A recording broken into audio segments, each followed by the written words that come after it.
তো নমস্কার বন্ধুরা, এডুকেশন কালচার ইউটিউব চ্যানেলে তোমাদের প্রত্যেককে স্বাগতম। তোমরা যারা ম্যাকআউটের স্টুডেন্টরা রয়েছো, তোমাদের কিন্তু ফেজ ওয়ান যে এক্সামিনেশন প্রক্রিয়া সেটা কমপ্লিট হয়ে গেছে অনেক দিন হলো। তারপরে ফেজ ওয়ানে তোমাদের কিন্তু রেজাল্ট আউট হয়ে গিয়েছিল, কিন্তু রেজাল্ট আউট হওয়ার পর দেখা যায় সেখানে কিছু স্টুডেন্টের ব্যাকলগ বা সাপ্লি কিন্তু এসছে। এবং সেই ব্যাকলগ এবং সাপ্লির সংখ্যা যেহেতু বেশি ছিল, তাই ম্যাকআউটের তরফ থেকে পিপিআর অর্থাৎ পোস্ট পাবলিকেশন রিভিউ করার কিন্তু অধিকার তোমাদের দেওয়া হয়। পিপিআর অ্যাপ্লিকেশন শুরু হয় এবং তোমরা পিপিআর অ্যাপ্লিকেশনে অংশগ্রহণ করো। এখন তোমাদের প্রশ্ন হচ্ছে যে দাদা, আমরা যে পিপিআর প্রক্রিয়ায় অংশগ্রহণ করলাম, তো তার রেজাল্ট কখন বেরোবে? তো দেখো, আমি তোমাদের একটা কথা বলবো যে তোমাদের কিন্তু পিপিআরের রেজাল্ট বেরোতে এবার মনে হচ্ছে কিন্তু দেরি হবে। এই প্রশ্নটা তোমাদের মনে স্বাভাবিকভাবে উঠবে যে কেন আমি এরকমটা বলছি, কেন আমি বলছি যে তোমাদের রেজাল্ট বেরোতে হয়তো দেরি হবে। তার কারণ লুকিয়ে আছে কিন্তু আমাদের যে অড সেমিস্টার এক্সামিনেশন কবে হবে সেই রিলেটেড নোটিশটিতে। কি লেখা আছে নোটিশটিতে, কেন আমি এ কথা বলছি, চলো আমরা একদম নোটিশের পুঙ্খানুপুঙ্খভাবে বিশ্লেষণ করে সেখান থেকে আলোচনায় আসি। তো দেখো, এই নোটিশটা পাবলিশ হয়েছিল কিন্তু 13/2/2026, অর্থাৎ রিসেন্ট আমাদের পাবলিশ হওয়া নোটিশ, যেখানে আমরা দেখতে পেয়েছিলাম তোমাদের টেন্টেটিভ এক্সামিনেশন প্ল্যান, অড সেমিস্টারের পেন্ডিং এক্সামিনেশনগুলোর ব্যাপারে বলা হয়েছিল, এবং একইভাবে বিটেক ও বিফার্ম স্টুডেন্টদের এনরোলমেন্ট এবং তাদের সিএ এবং পিসিএ যে এক্সামিনেশন তার ব্যাপারে বিস্তারিত বলা হয়েছিল। এই নোটিশটা সম্বন্ধে যদি বিস্তারিত জানতে চাও, আমার ভিডিও কিন্তু আমার চ্যানেলে রয়েছে, তোমরা সেখান থেকে কিন্তু কমপ্লিট ভিডিওটা ওয়াচ করতে পারো। তবে আজকে আমি তোমাদের যে পিপিআর রিলেটেড কথাটার জন্য সবথেকে ইম্পর্ট্যান্ট যে জায়গাটা এই নোটিশে সেটা নিয়ে আলোচনা করব। তো দেখো, এই নোটিশটার যদি তোমরা এই tentative date for all odd semester 2025-26 pending examination দেখো, তাহলে তোমরা এখানে একটা কথা দেখতে পাবে।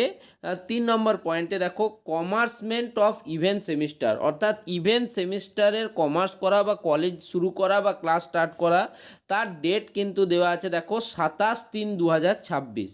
ঠিক আছে, অর্থাৎ মার্চ মাসের 27 তারিখ থেকে। এবং তারপর আরও একটা পয়েন্ট লেখা আছে দেখো, ফর অল পেন্ডিং ব্যাচেস। এখন পেন্ডিং ব্যাচ বলতে কি বোঝানো হয়েছে?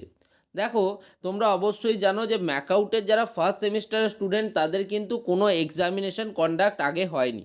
তোমরা ফার্স্ট টাইম কিন্তু এক্সামিনেশন দিতে যাচ্ছ, তো তাদের ক্ষেত্রে কিন্তু তারা প্রথমবারই এক্সামিনেশন দিচ্ছে।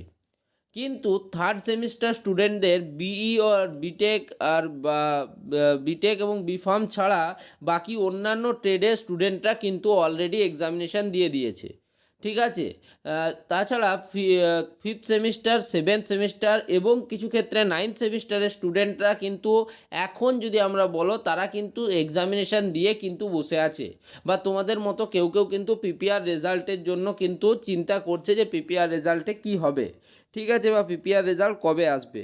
তো সেই হিসেবে বলতে গেলে যদি এই সমস্ত স্টুডেন্টদের, অর্থাৎ যারা এই এক্সামিনেশানটা দেবে pending examination first semester all এবং থার্ড সেমিস্টার বিটেক আর বিফার্ম, এবং বাকি স্টুডেন্টরা যারা থার্ড সেমিস্টার অল ছিল excluding BTech and BPharm, fifth semester all, seventh semester all এবং নাইন্থ সেমিস্টার অল, এই স্টুডেন্টরা, দ্বিতীয় শ্রেণীর স্টুডেন্টরা কিন্তু এখন বলতে গেলে তারা কিন্তু বসে আছে, তাদের কিন্তু ক্লাসেস শুরু হচ্ছে না, বা তাদের কিন্তু মাসলি যে ক্লাসের যে ব্যাপারটা সেটা কিন্তু হচ্ছে না, কমার্সমেন্ট হচ্ছে না তাদের ইভেন্ট সেমিস্টারের।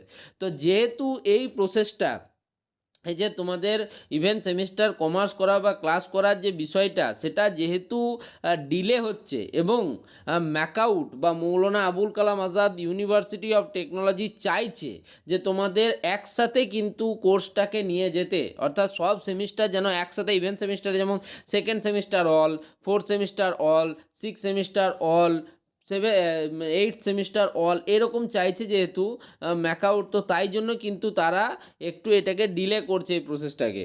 এবং হয়তো এই যে ডিলেটা, এই ডিলেটার পরিণামই হবে তোমাদের পিপিআর রেজাল্টের ক্ষেত্রে। ওই জন্যেই তোমাদের পিপিআর রেজাল্টটা সামান্য হলেও ডিলে হতে পারে, এটা আমি বলছি ওই জন্যেই।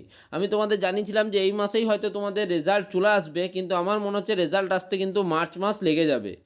এটা কিন্তু একটা বড় কারণ। আমি এই নোটিশের মধ্যে এই লুপহোলটা দেখতে পেয়েছি বলে তোমাদের সাথে আলোচনা করলাম, ঠিক আছে? তো যদি রেজাল্ট আগে দিয়ে দেয়, সাপোজ যদি আগে রেজাল্ট দিয়ে দেয়, সেটা তো অতি উত্তম, খুব খুব ভালো। কিন্তু যদি না দেয় তাহলে কিন্তু মার্চ মাসেই তোমাদের রেজাল্ট আসবে, এই মাসে ফেব্রুয়ারিতে কিন্তু আর রেজাল্ট আসবে না। তবে এটা ইউনিভার্সিটি যেহেতু ম্যাকআউট, তাই এটা নিয়ে বেশি বলা ভালো নয়। এরা যেমন তাই করতে পারে সেটা সবাই জানে।